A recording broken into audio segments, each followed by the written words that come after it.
Кога ние мислиме, гинекологот мисли дека ембрионот треба се врати на тој ден, пример 18 ден од циклус на пациентката треба се врати ембрионот, меѓутоа со ера тестирањето можеме да добиеме друг резултат. Тоа е биопсија на ендометриумот и добиваме резултат дека ендометриумот не е спремен тој ден за да го прифати ембрионот, треба еден ден покасно, 2 дена порано, значи добиваме одговор кога треба да се направи враќањето на ембрионот и исто и тоа во голем процент го зголемува успехот. Не е секогаш 100%, меѓутоа нас ние како помошна алатка можеби ние не го погаѓаме денот, затоа што тоа е субјективна метода, тоа е проценка на гинекологот врз основа на некои параметри, некои параметри кои што одат во прилог за тој ден, меѓутоа биопсијата, тој ератест покажува дека не тој ден, ќе одите друг ден. Генетски модифицираната храна доведува до нови видови на протеински молекули, нови антигени и нова појава на алергии, кое што апсолутно не може да биде репродуктивност издвоена од останатите дел од телото. Така, не знаеме како делува и на репродуктивниот систем или на ниво на матка.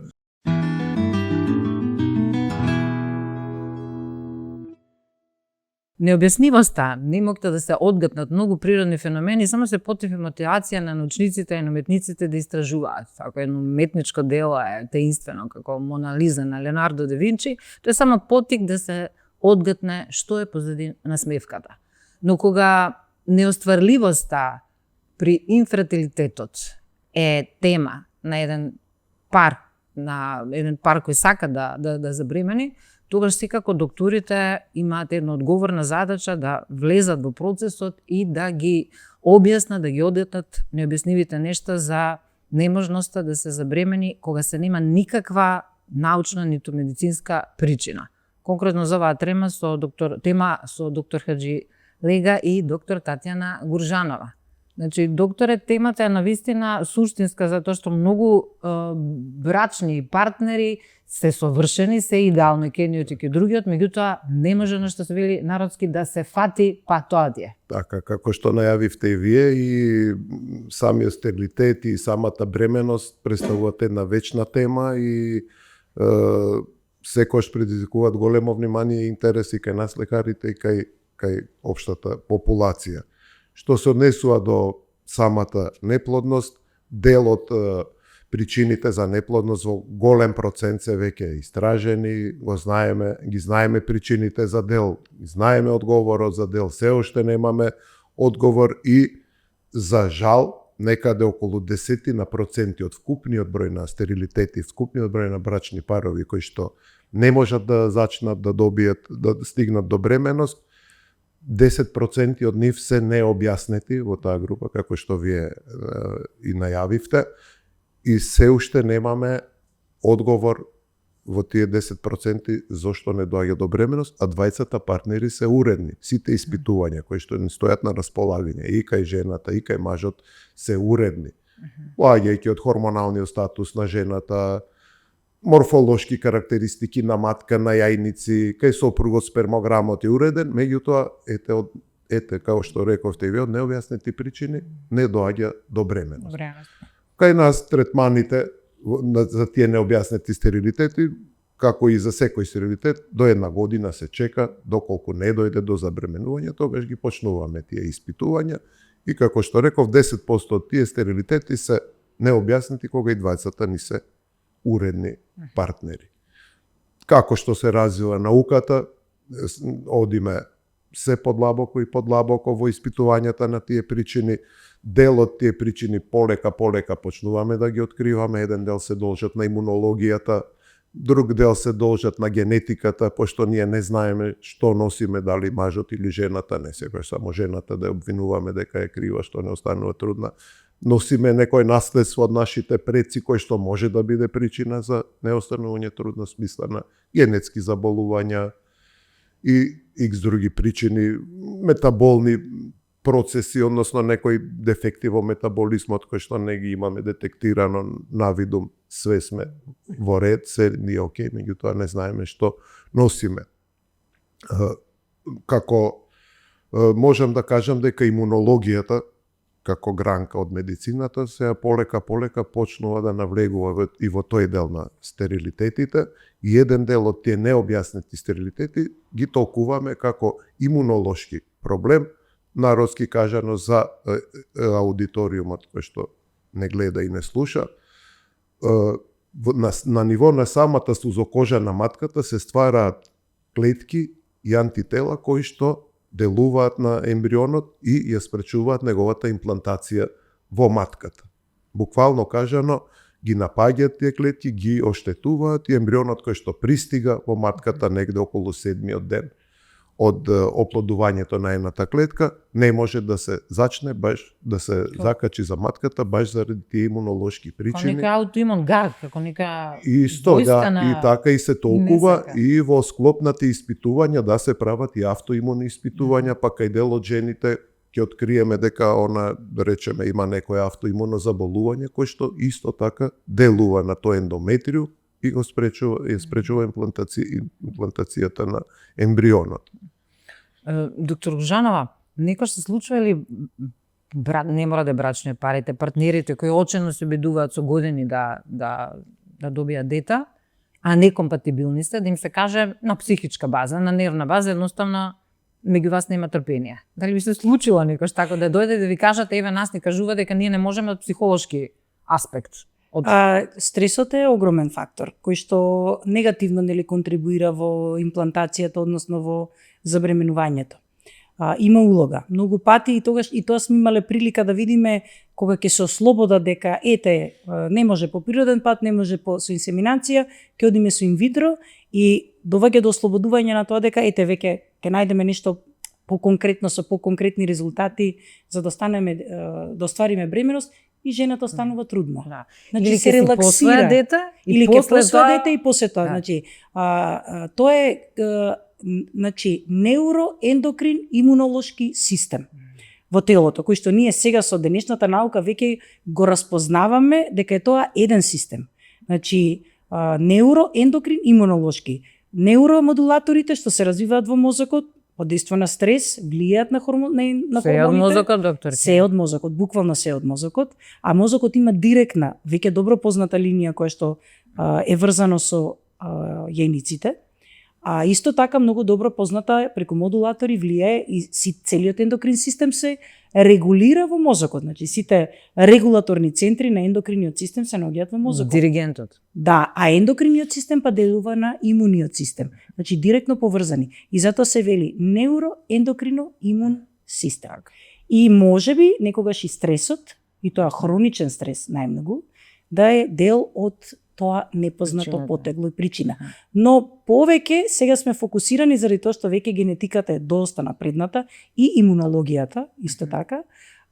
Многу веќе дознаваме и причини за инфертилитет кои што се од генетски причини, или од имунолошки причини. Тоа се генетски причини на ниво на моногенетски заболувања, рецесивни, како што кажа докторот, нешто што си го носиме од нашите предци, но може исто така и партнерот да го носи тој ген, да не се манифестира како болест на самата индивидуа.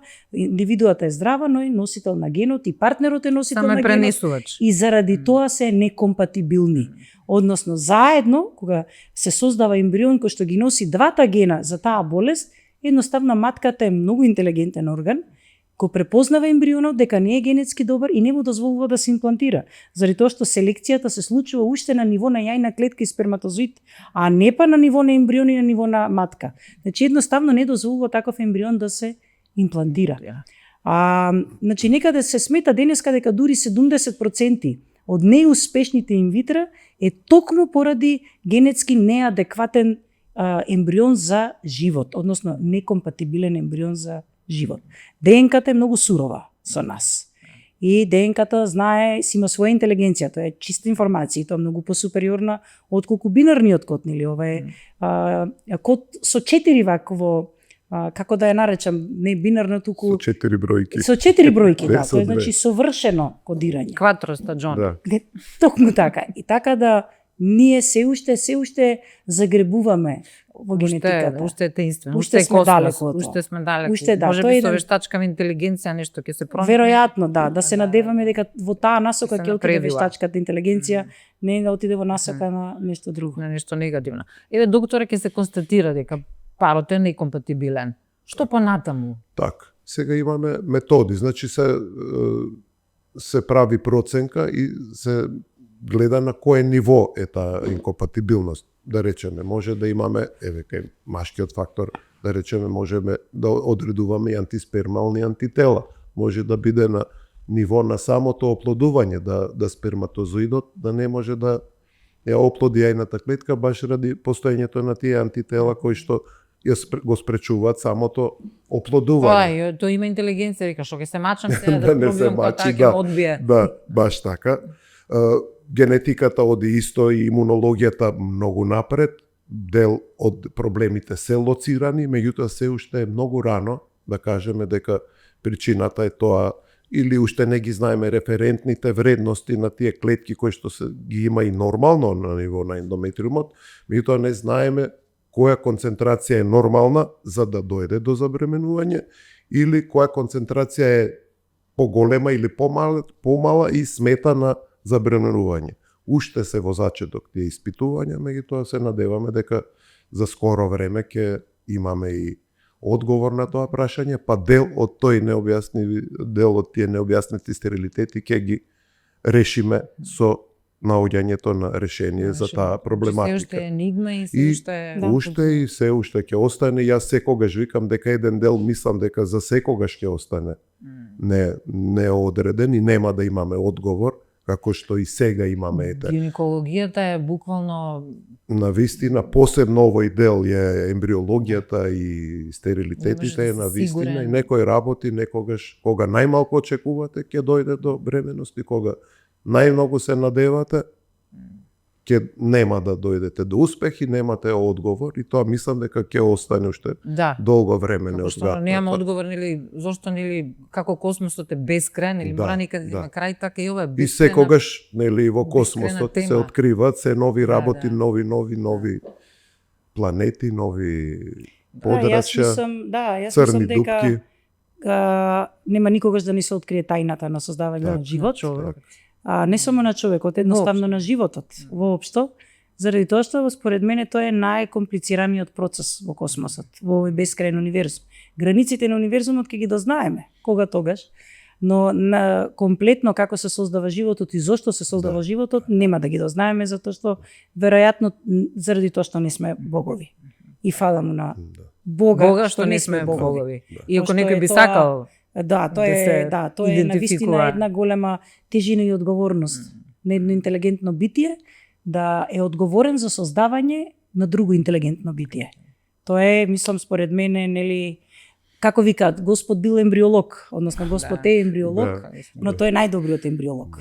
Ние сме Апостол Павле беше првиот сексолог, кој сме веќе ке Библија и така да сега знаеме можеби 0,1% од тоа како се создава животот, но мислам дека се зголемува. Запознавањето на човечкиот геном, запознавањето на одредени гени одговорни за одредени болести, за одредени состојби, не само болести, туку и состојби во телото, како што е репродуктивноста, значи некогаш навидум совршена јајна клетка во себе, но не содржи вистинските микротубули или вистинскиот количина на митохондри, за да може тоа што го зборевме претходно, оној спиндел апаратус кога ќе се процесот на меоза, кога ќе се создава процесот на двоење на хромозомите, цепење на хромозомите на ниво на вако фисијата, нели, на ниво на јајна клетка, да не е совршена. И тие јајни клетки да носат само одговор за ембриони кои што се со анеуплоиди, со погрешен број на хромозоми, а навидум све во ред. И цело време имаме негативни третмани, исходи, дали од природно зачнување, дали од инсеминација, дали од инвитро. Значи, како што кажа докторот, некои работи остануваат во хипотезите, остануваат во предпоставките, а не во сигурноста.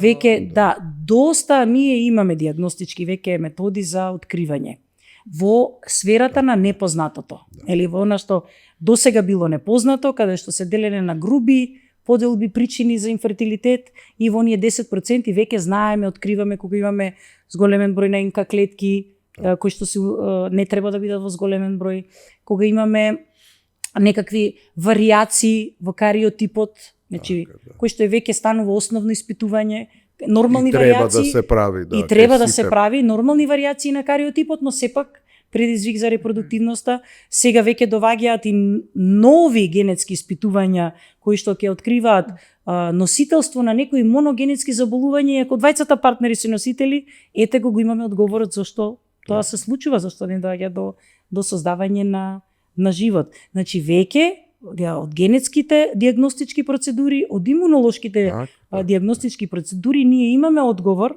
кој што можеме да го решиме. Многу често генетските причини, за жал, се уште немаме генска терапија. Тоа е веројатно во нашиот животен век тоа нема да се случи. Значи Тоа не ќе може биде да понатака. Не може да се реагира, но тогаш може поинаку, значи да се замени гаметите, да се заменат со други. Значи да се направи друга комбинација, или семениот материјал, или јајните клетки да се заменат за да не доаѓа до такво составување на... Сте имале во пракса во последно време вакви случаи, докторе? Како не. Успешен исход? Да. Значи кога не доаѓа до забременување, откриваме дека има некоја проблематика, ете да речеме, кај мажот ДНК фрагментација на ДНК материјалот, значи 2 пати, 3 пати, неколку неуспешни обиди, тогаш советуваме на пациентите да се оди, да речеме, и со донација на сперма, затоа што нема смисла се очигледно дека има проблем, дека направени се доволно обиди, не доаѓа до решавање на проблематика, тогаш предлагаме да се отиде со донација на јајни клетки, на сперма, исто и кај возраста, кај жените исто игра голема улога, така да над 40 години што имаме таква проблематика, нашите ембриолози исто кога ги прегледуваат јајните клетки ќе кажат неквалитетна една клетка, така да во голем процент ние веќе имаме сознание што е проблематиката и адекватно на тоа на пациентите ќе им препорачаме после неколку нормално обиди со нивните генетски материјали и клетки, предлагаме како солуција, решение, кое доколку се согласат може да во смисла на донација на дониран машки или женски материјал. И тоа се како е регуларно. Регуларно, точно, да, и заради некогаш се сложуваат. Исто тука морам да го нагласам како диагностичка метода што на вистина носи голем успех, нели доколку се соберат доволно ембриони се направи, тоа е предимплантацијско генетско испитување на ембрионите. Токму заради темата што на денешната емисија, тоест подкаст е непознато, инфертилитетот непознато потекло, многу ни се зголемува процентот на успех, но кај инвитро постапките, не кај природните или кај инсеминациите, тоа е или PGTA, PGTA, нели?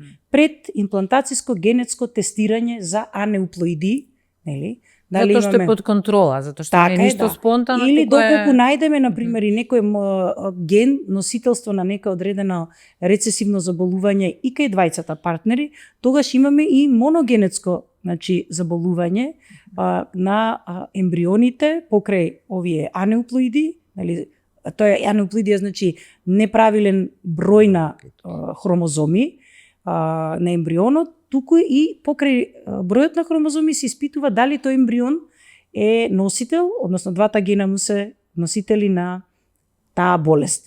И тогаш, ама тоа е многу битно да се собере пул на ембриони, например 5 или 6 и повеќе, за да може од нив да се испита, да се испрати генетски, да се испрати материјал, да се испита и доколку имаме здрав ембрион, тогаш да го вратиме назад здравиот ембрион. И процентот на успех е многу висок кога се прави оваа метода. Затоа што така затоа што веќе знаеме генетски здрав ембрион враќаме. А друга исто така генетска диагностичка процедура е ERA тестот. Да се види дали има ендометриумот рецептивност, тоа кажа докторот, или кога едноставно не го прима ембрионот, кога е нападнат од антитела. Како страно тело го чувствува, или пак ако не е хормонски доволно ендометриумот припремен, или ние припремаме на одреден начин, а во суштина тој ендометриум треба сосема поинаку да биде припремен, ние не знаеме, дека не испитаме генетски дали тој ембрион треба, ендометриум треба на овој начин или на некој друг начин да се испита. Значи сепак веќе и во непознатата сфера имаме доста работи кои што можеме да ги дознаеме и да донесеме среќа во нечиво семејство. Некогаш кога ние мислиме, гинекологот мисли дека ембрионот треба се врати на тој ден, пример 18 ден од циклус на пациентката треба се врати ембрионот, меѓутоа со тестирањето можеме да добиеме друг резултат. Тоа е биопсија на ендометриумот и добиваме резултат дека ендометриумот не е спремен тој ден за да го прифати ембрионот, треба еден ден покасно, 2 дена порано, значи добиваме одговор кога треба да се направи враќањето на ембрионот и исто и тоа во голем процент го зголемува успехот. Не е секогаш 100%, меѓутоа нас ние како помошна алатка можеби ние не го погаѓаме денот, затоа што тоа е субјективна метода, тоа е проценка на гинекологот врз основа на некои параметри, некои параметри кои што одат во прилог за тој ден, меѓутоа биопсијата, тој тест покажа дека не тој ден, ќе одите друг ден. Ден плюс, ден порано, ден покасно. Ја би сакала и овие подетално да ги објасниме. Да. Можеби во одредени подкасти. Баш како посебни, чепнав една сериозно моќна тема, токму поради немоќта веднаш да се одгатнат сите тие феномени на неможност на медицината. И тие не ги спомнавме и голем дел на автоимуни заболувања кои што сега се во поде, како лупусот, како антитироидни антитела, се почесто тироидејата станува таргет сега на нашиот организам, че се стварат антитела против самата передна жлеза и самото тоа нарушува не само репродукцијата, целокупниот но почесто диагностицираната во денешно време и тоа кај возрастни индивидуи алергија на глутен или целијакија, дури баш диагностицирана целијакија како болест на возрастни индивидуи кои што обично би требало во детската возраст, рана детска возраст. Во подем се алергија, и тоа на подоцнежни години. Точно така. Па загадувањето и загадување, храната преработена, генетски модифицираната храна доведува до нови видови на протеински молекули, нови антигени и нова појава на алергии кои што апсолутно не може да биде репродуктивност издвоена од останатите делови. Така не знаеме како делува и на репродуктивниот систем или на ниво на матка.